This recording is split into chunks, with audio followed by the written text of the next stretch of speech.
We are here with Amy Jenkins, singer, singing teacher, dancer, and you do a lot of work around the Rhondda Valley in Wales. I do. You're also cohort 22, so you've just completed your registration, your first registered teacher year. Yes. Yeah. Okay, first of all, tell us about that. How is it doing the accreditation? How is it being a registered teacher? What's going on for you?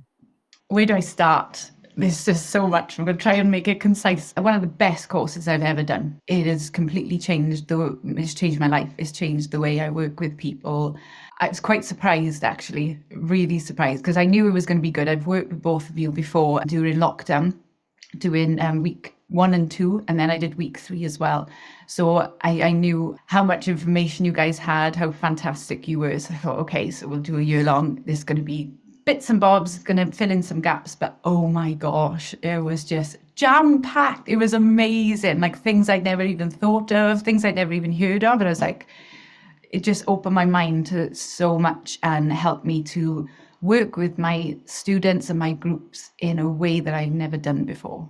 And it has transformed not only myself, but the people that I work with as well. It's just... Oh, that is That's so, amazing. so Thank you. good to hear. So tell us about the people that you work with. So my passion in life is working with people who have been told that they can't sing. There's a lot of people who've been told they can't sing, especially older people as well later on in life who start to come to my choirs and my groups and also reach out to me for one-to-one lessons. And at some point in their life, they've been told by somebody to shut up, that they can't sing, that they shouldn't be heard. And that has stuck with them for such a long time. So I get a lot of people who come to me in their 60s and 70s who are terrified of expressing their voice. And these are the people I love. I love to work with those people because everybody has a voice and it deserves to be heard. And it's a very vulnerable thing. So just getting to work with them and build their confidence of just getting a note out and then seeing their progress on going into a song, and then some of them will go out and perform live is just, I absolutely love it. And that's what I'm passionate about. So I work with a lot of those people. And how do you think they benefit from it? What do they get from it? It's not just about making the sound, is it? It's a lot more than that. Oh, yes, so much more. It can be very healing. There's something I have found when you've stopped yourself expressing, not just in a singing sense, because telling somebody at a young age that they can't sing or that they should shut up, anything along those lines, it doesn't only have a knock-on effect to their singing voice. Maybe they don't want to be a singer, they just want to sing. It has a knock-on effect to the way they express in their daily lives and a knock on their confidence. So yeah, it's just so much more than that. And just seeing them being able to release whatever that is such a beautiful thing, but it is so healing for them as well. And we get a lot of tears in my groups, a lot of laughter, a lot of smiles. And it's, yeah, everybody deserves to express themselves. And Absolutely. I'm thinking that as part of that, you're amazing actually in the amount of things that you take on, and you've trained in a number of modalities. So while you were taking our accreditation training, you were also doing circle singing, which I'll ask you about in a minute. And you were also training as a neurolinguistic programmer. So that's one of the ways that you're helping the whole person. Tell us a bit about how you use your NLP skills in working with voices.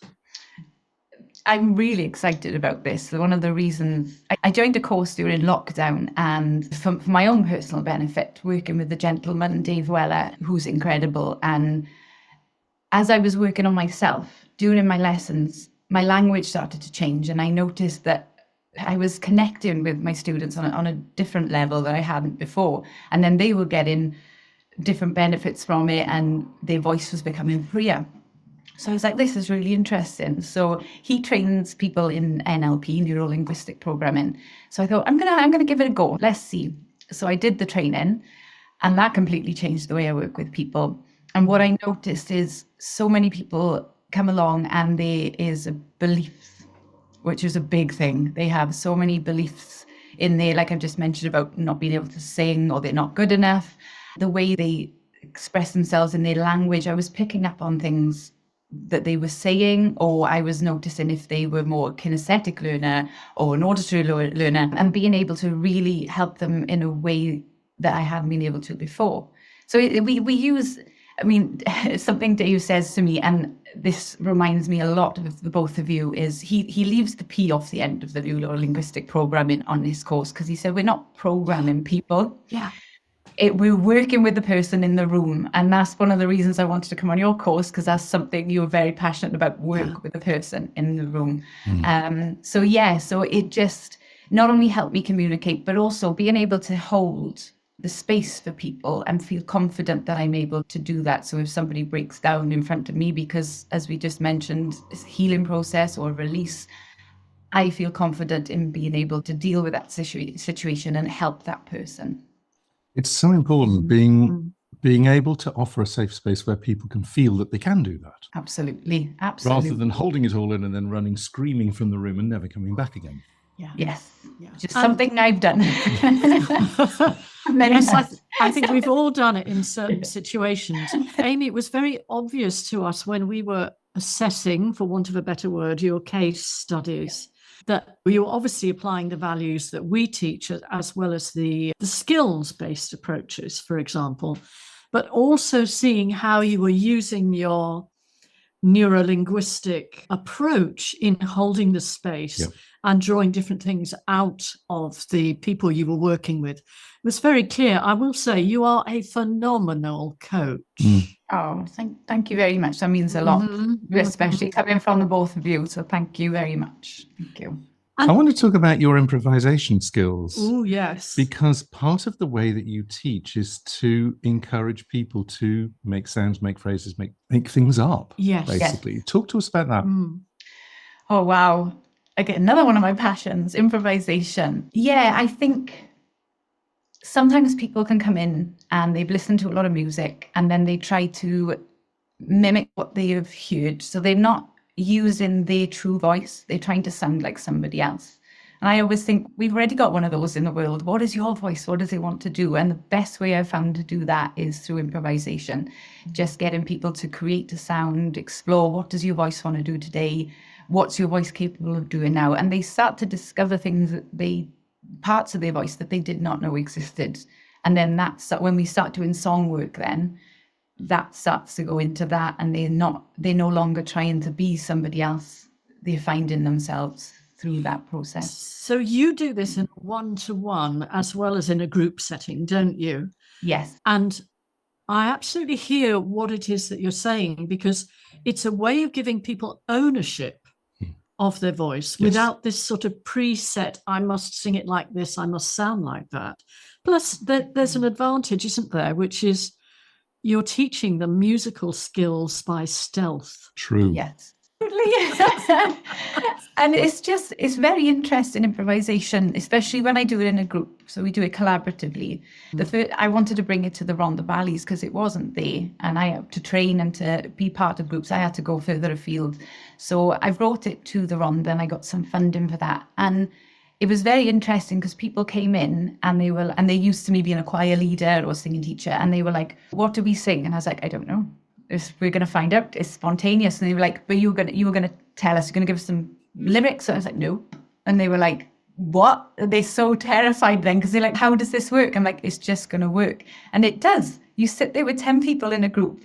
It's like magic. It's like you sit there and then all of a sudden these sounds come out and then there's a deep listening in there and then there's a deeper connection and we create things. And by the end of it, they just like, what just happened? It's just the most amazing thing. And then because I love blues music and jazz music, a lot of my younger students actually come to me who have that tone to their voice. They love improvisation. And I think if I can get the younger students to be able to explore that, then they're going to find their own voice a lot quicker. Amazing. I want to go back to something you said, because it's actually something I say as well, which is we've already got a Beyonce. We've already got one of those. What we don't have is one of you. Yes. And therefore we want to find out who you are and what you do and what your voice does and what your skills are and what your soul sounds like. Absolutely. absolutely. It's very powerful. Very powerful. So you find it improves confidence that by working with improvisation, their confidence as people and their confidence as, let's just say, vocalists. Sometimes the word singer is a block in itself. Absolutely, absolutely. Yes. And there's something very ancient about improvisation. I think that's the word I'm looking for. It's like every time I do it within a group setting, it feels like we're back hundreds of years ago, sitting outside around a fire and someone starts singing and someone else joins in, and it feels like who we truly are. Yeah. And nobody is trying to sound like anybody else, because you're not singing a song that somebody's written. You're just expressing whatever wants to come out in that moment, which can be absolutely terrifying because it taps into a different part of the brain as well, and Yes. it taps into a place that could be responsible for trauma, hidden memories. So you've got to tread very carefully in that setting. But when people have that confidence then and they're like, oh, this is what I'm doing, it is absolutely stunning. I'd love to pick up on the trauma, if I may. Yeah. So when you trained in your circle singing, was that something that was discussed? I mean, you can say who you trained with if you like, so other Yeah. people can find him. Absolutely. Yeah. Yes. So when I trained with Bryony Greenhill for vocal improvisation, who's absolutely incredible, circle singing and improvisation with Guillermo, and he's amazing. Go and check him out. I know you know him. Yeah. And that is something that they say very early on, if you're training with them. If you're not training and you're on a workshop, it comes up very quickly for yourself anyway. But they do cover that a lot in there, and how to navigate that and what to do. Because if somebody is singing and they suddenly just burst into tears or they have a panic attack, as a facilitator, you've got to be able to look after the group, that person and yourself. Yes. So they do cover that. And that's also another reason I did the NLP training. And am I right in thinking you've recently done some other training in relation to managing trauma? Yes, I have. You're still doing it. Tell us a bit about that, if you don't mind. Absolutely. I've just qualified as an IEMT practitioner. Oh, explain Yes. it. I know what it is, but in case anyone listening doesn't. My friend who was the trainer at the time, she's incredible, is going to kill me for what I'm about to say, but it's basically wiggling people's eyes. She's going to kill me for saying that, I'm sorry, face. It's a lot more than that, okay? It's an integral eye movement therapy. Mm-hmm. And it's, again, someone comes along, there's identity patterns in place, different aspects of ourselves that might be in conflict with each other, and it might be linked to a memory.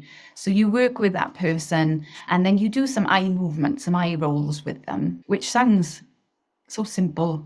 It is simple, but and a bit weird, but unless you've experienced it, the shift people can have from that, because it's not just moving your eyes, you're moving the images where you keep them, feelings change, you grow yourself up. It's really hard to put into words unless somebody's experienced that. It's an outstanding training. And I did it myself because when we were in the training course, we worked, so we get the experience and managed to shift something that I never thought was possible. I was like, what is this? This is really bizarre, but very powerful stuff again. Thank you. I have read about this a I lot. have too. I understand it's really powerful. It's very profound. Yeah. Absolutely. So I highly recommend going and checking that out. What a fantastic conglomeration of skills you have here. Not only your own innate musicianship and your own rather lovely voice. You're a lovely singer. Thank you. But these improvisation skills, the neurolinguistic stuff, and also the skills you've learned with us and with your cohort. I think you have a really wonderful offering there. You mentioned something in passing. Funding. Oh, yes. Let's go to funding. You're like the funding queen. Yeah, funding queen of Wales, for sure. I think I might be. You were funded for our accreditation program. Yeah, and your NLP, and I think the circle training as well. Is that right? So yes. So I wasn't funded for the NLP, okay, but I was funded. I've been funded for a lot of things, and I can't take credit for it. I've got to give a shout out to Denise Jones, who is absolutely incredible fundraiser, and also James Frost. So he got me my first funding to do a year-long improvisation course. Right. And then alongside that, I had approached Denise and said, there's this singing teacher accreditation that I would love to go on. What do you think of the chances of getting funding? And she was like, leave it to me. And I think she spoke to you about what the course was. She was great. She's very good. Yeah. She's amazing. And we worked on some stuff, and then she just did the whole application, and I was successful in getting that to come and work with you both. And she's recently got me £20,000 funding to run a 9-month project called All You Need Is Song, running improvisation, singing groups of children, adults in the Rhondda Valleys. And as we were applying for this, we decided it would be a good idea to start a charity. Just as you do. Just a light conversation. Hey, why don't we start a charity? Yeah, and she was like, you're doing all the work. We could do this. And I was like, there's something I've always wanted to do. Should we give it a go? She was like, yeah. So we rounded up some amazing trustees, did the application. We went to be a charity organisation, and thought we'll give it a go, see what happens. And we found out recently that we've been successful.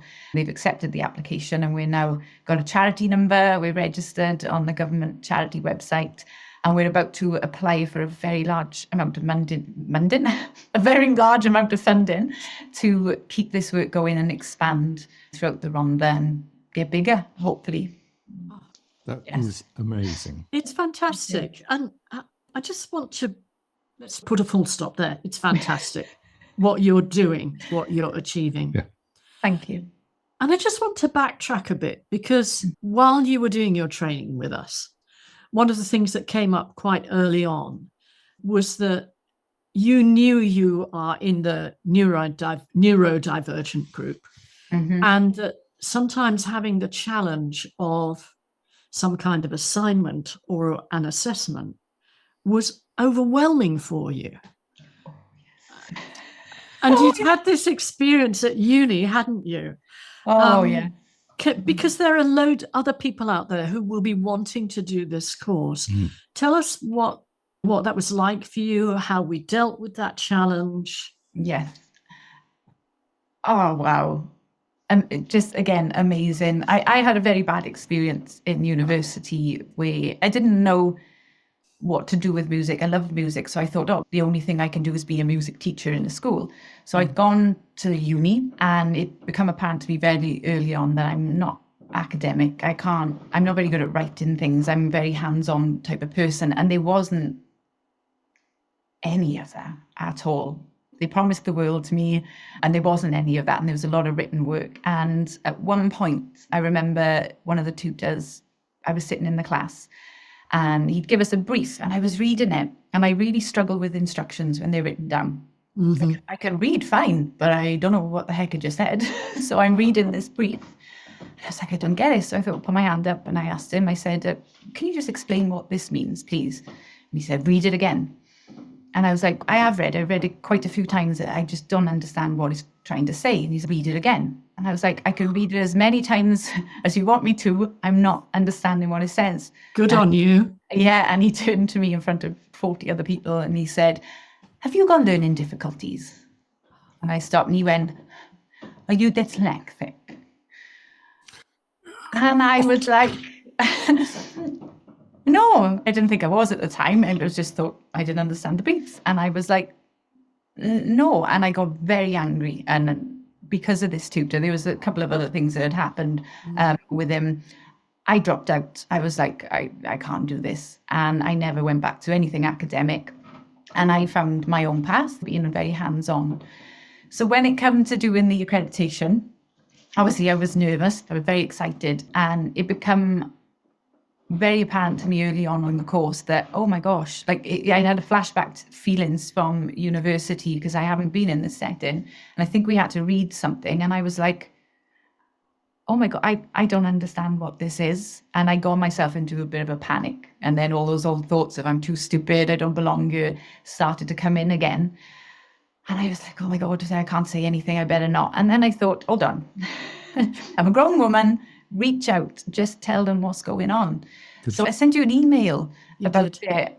And oh my God, just the response that I had from you guys was just, that was healing in itself. Just being able to reach out and think, oh my God, are they going to tell me off? Am I going to be stupid? All that schoolgirl type of vibes going on. That was not the case at all. And I can't thank you guys enough for that, because that was just a moment of, just so much love there and caring. And you guys reached back out and was like, it's not a problem at all. Can we send it to you in this form? How do you learn? What can we do to help? That sentence, what can we do to help? And I was like, I'm not sure. Okay, so how do I learn? And then that changed a lot for me, because that was the realization I don't learn like some other people do. So how do I learn? And throughout the whole course, you both have been so caring and so supportive, and created that safe environment for me to be able to go, I don't understand that. Can you say it? And you're like, okay, let's do it a different way. And let's do it this way. Does that help? And that's just such a beautiful thing. So if there's anybody out there worrying about they might be neurodivergent, am I going to get on this course? Oh, yes, you are. Absolutely. Thank you. I appreciate that. And for us, it's also, if you are going to be a trainer, you have to be prepared to meet these challenges that people learn in different ways. The current outgoing cohort, we have at least one person who's ADHD, and other people who may be not so good with conceptual learning, but as soon as it's experiential, that they know what they're doing. I know with you, the visual skill is also really important. Yeah. And we're talking about, you are extremely articulate. The idea that you have a learning difficulty is quite... I'm sorry, I've got to use the word. It's stupid. Yeah, absolutely. Yes, I agree. But thank you for that, because it's very important for people who are thinking about doing something like this.